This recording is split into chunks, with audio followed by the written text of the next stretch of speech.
Recording studio राजा सुंदर बाऊ हो बियाह हम करबा हो,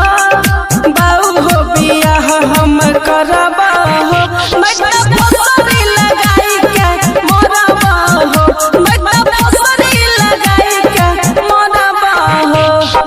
काम धंधा कुछ नहीं करबा हो, काम धंधा कुछ नहीं करबा हो, मटका फसरी लगाई के मोरबा हो, बाऊ फसरी लगाई के मोरबा हो।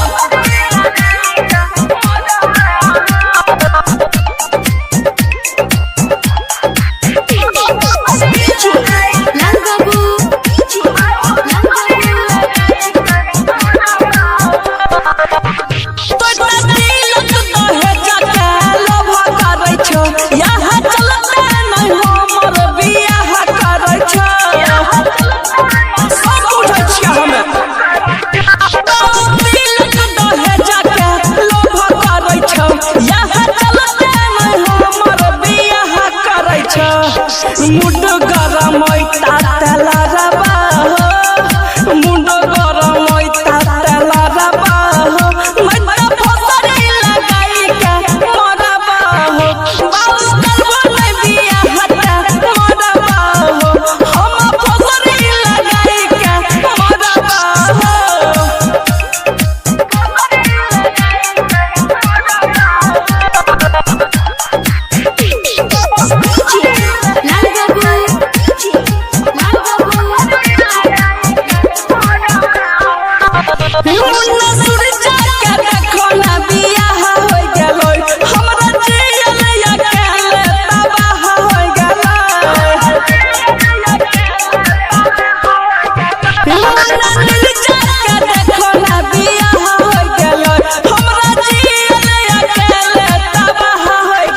राजा के संग हम धरबा हो,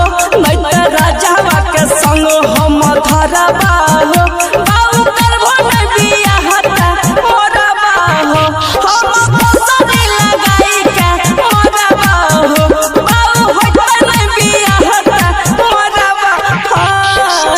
चंडिका रिकॉर्डिंग स्टूडियो राजा सुंदर